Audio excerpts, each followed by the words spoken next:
You are watching part 3 of my Radical Plants vs Zombies 2 Potatoes Only series. Last time we beat the freezing depths that is the Frostbite Caves, as well as the luscious overgrown Lost City, and totally did not lose my mind one bit. But enough of that, because things are about to heat up as we enter far future. I figured from now on, moving forward, I'd do one world per episode. Because I don't think there are many of you who would sit there for 30 minutes going insane as you hear my enthusiastic voice talk about how beautiful it is to explode zombies with potatoes.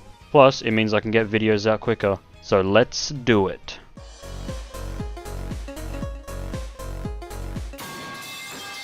What if I told you that day 1 was excruciatingly hard? Look, we've had our fair share of airborne zombies. Some were worse than others.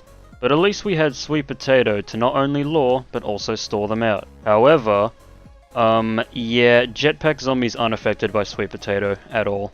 No luring, and no stalling. Every time, he will just hover over it and murder me. This alone will basically make the entirety of Far Future a living hell. And of course I want to hold off on using CDM plants as much as I can, because that would just be boring. So I kinda just let the pre-planted pea shooters do the level for me. I was out of options, alright? It's my video, I do what I want. It is only day 2 and we are already seeing some robots. It's almost like this game predicted the future. We have Crazy Dave using plants to defeat machinery. And in real life we have homeless people beating up AI. We need more people like this guy right here, cause so help me God they are more cringe than your entire comment section calling you British. That is definitely up there for one of the worst things you could say to a true blue Aussie such as myself. I may not be the first, but I am most definitely the best. Day 3 seemed normal until it started raining tiny titans.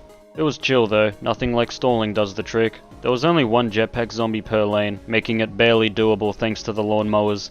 Day 4 was very orgasmic, because we finally get to play one of my favourite minigame levels, Survive as the sun bombs fall. It basically turns this game into a war-blown country, as we convert our currency into explosive bombs of mass destruction.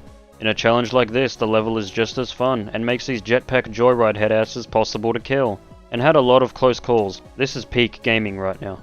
You gotta stay gaming, bruh. Day 5 introduces us to another machine, and that, of course, is the Robo Cone Zombie. They don't really do anything special, but you know, he's got an interesting design choice. The man could probably reimagine that one Toy Story scene in his sleep. Not only that, but Mr. Conehead over here is about to make history. Apart from the gargantuas, he doesn't even get one-shot by a potato mine. This, for sure, had me in shook, but I can guarantee you he isn't powerful enough to perform the Slovakian traffic cone. Please don't search up the Slovakian traffic cone, it will scar you for the rest of your life. Day 6 is our first freebie, because we have to survive with the given plants, but we aren't given any potatoes, unless you were one of those kids who thought the walnut was a potato, which I don't really understand because it's literally in the name. I beat the whole level without laser beam, so I guess someone could pat me on the head and give me a gold medal. Day 7 hit us with quite the challenge, because not even one wave in, a horde of jetpack zombies discard of all my mowers. And if you've been paying attention, there is quite literally nothing I can do. So I have to resort to using my precious pay-to-win potatoes, exclusively for the wealthy to afford such a delicacy. These babies can levitate and discard of all the zombies in its path, like some sort of shulker on steroids. Day 8 is our first conveyor belt level, and oh boy doesn't that give me war flashbacks to the abundance of these in the previous video. That aside, this one was very fun. We got to use some of my favourite plants such as Citrion. And there were more zombies than your average Gambian family. The gargantuas also shoot MILF combusting laser beams, and all was very enjoyable. None of this matters because conveyor belt levels are easy as fuck. Our level objective on day 9 is to never have more than 14 plants on the field. Potatoes blowing up replenishes the counter, so that's fine. However, I think now is a good time to mention these shield zombies. For those who don't know, this machine deploys a shield in front of it to block it from attacks, but for whatever fucking reason these potatoes decide to blow up the barrier, which could have otherwise killed other zombies. So I have to really be smart on my placements, and you will see later how clutch plant food is in these situations. But scratch that, because this meant fuck all, because these jetpack zombies just do a drive-by and ruin my day. So it's gonna be one of those levels. We have to use Levitator again, yay! I'm having so much fun right now. Alrighty, day 10. Doing this challenge, you know, it's a lot of fun. We've had a few obstacles, but nothing too major. But holy shit. These motherfuckers. Look, jetpack zombies are already a living nightmare. But imagine spawning 4 of them that look like Jimmy T every like 10 seconds. And there's no stalling with Sweet Potato because it's almost immediately they spawn the disco zombies.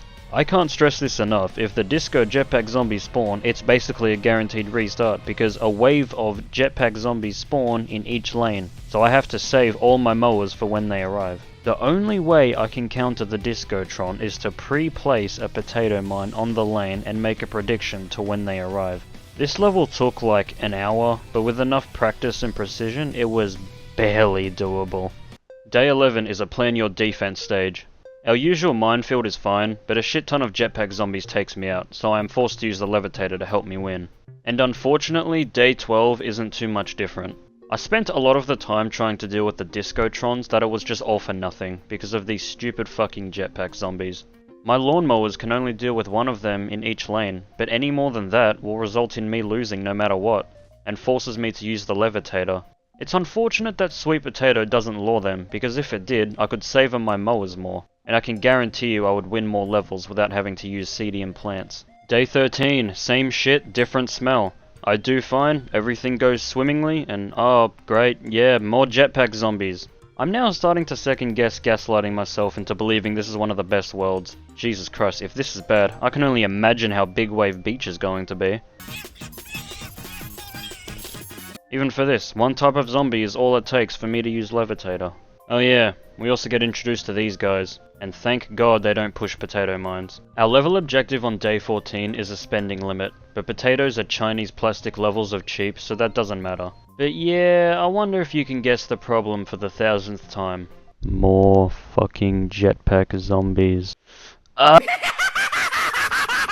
Whatever, I used Teleportator this time, and I still lost. Yeah, this is getting ridiculous. Can we please just have one normal level where I don't have to use CDM plants? On day 15, we must protect the endangered basketballs, and it was so close to being actually very enjoyable. It provided a good challenge, and the Citrions were dishing out a lot of damage. But, again, too many of these guys. It would be more entertaining to sit here and slowly spoon-feed myself an entire jar of Dijon mustard while staring violently at my screen than having to deal with these flying douchebags any longer. This is the 5th level in a row where I'm forced to use my pay-to-win potatoes. It is starting to make sense why no one wanted to do this challenge anymore. The regret is starting to seep into my veins. But hey, if it wasn't me, someone else would be doing this challenge. Day 16 at least gave me a break. It was a conveyor belt level that consisted of balls, bruisers, and cruisers. You best believe we blitzed through everything like a pit bull and an unattended child. We have to survive and thrive with the given plants on day 17. We get access to magnifying grass, which is one of the more fun plants to use, even if it's not my favourite way of playing the game. I gotta admit though, they got a cool plant food effect, dishing out more damage the more sunflowers you have. Also for some reason I didn't know the EM Peach could destroy these little guys. Day 18 is a produce sun level. The power tiles make this objective pretty easy, but the level itself was brutal. There were a lot of machines which made me profusely leak blood, sweat and tears because of all the potatoes that I needed. But holy shit, bot swarm. They spawn so many of these dickweeds in the middle of the lanes, and they are so quick I can't keep up with them. Already one wave in, I had to sacrifice 3 mowers. Sweet Potato came in huge clutch on the last bot swarm though, as I was able to bunch them all up and explode them all at once. And with only one extravagant mower left, we barely won. Day 19 is another Epic Gamer Sun Bomb level. It was short and sweet, nothing special to really mention, except seeking revenge and arse-pounding these jetpack zombies. And there were a few gargantuas. Pretty easy. Day 20 we have to protect an entire row of starfruit. This plant is fine, but because it was placed at the front, it couldn't really hit much.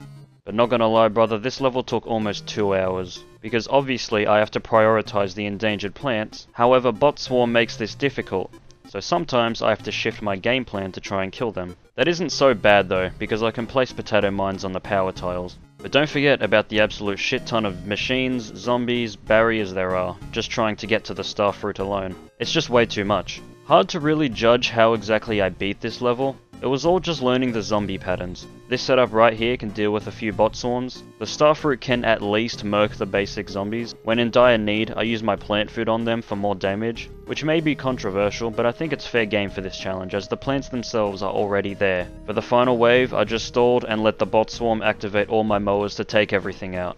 Wow, that was knuckin' futz. We did also unlock the ability to prematurely launch our spectacular mowers at will. Funnily enough, the totally legit version that I'm using to play this game already gave me this from the start, but I vowed not to use it until legitimately obtained. No cheating on my watch.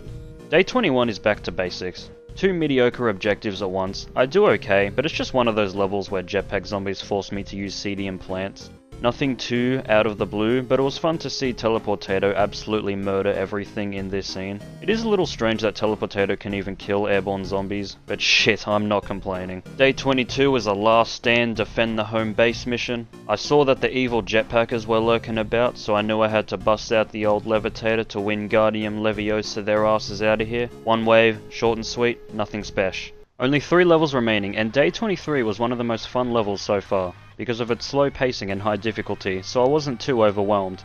What ended up being very prominent and dominant here were the bot swarm. They pretty much mukbanged through all the mowers, and at the end 15 of them spawned at once like some sort of Despicable Me movie. Piranha gun! Oh yeah! How many fucking times are you gonna do this shit? I was so lucky here. I managed to perfectly kill these 3 zombies with 1 potato mine, and with the combination of sweet potato and mowers, I was barely able to secure the victory. Also, the level objectives meant literally nothing.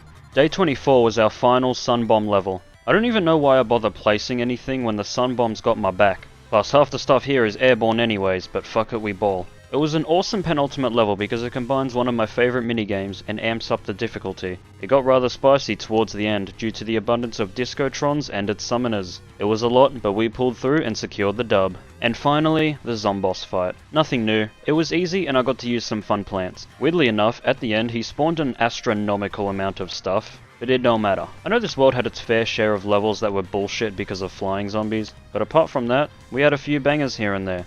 Considering the challenge, I would give Far Future a 7 out of 10. I really enjoyed this one, and probably the best world so far. And that is all for this video. Join me next time as we enter the Dark Ages. What will I do for Sun? Am I going to get a migraine from the wizard zombies? All will be answered later on, but as of now, like, subscribe, comment, and I'll catch you on the flip side. Peace.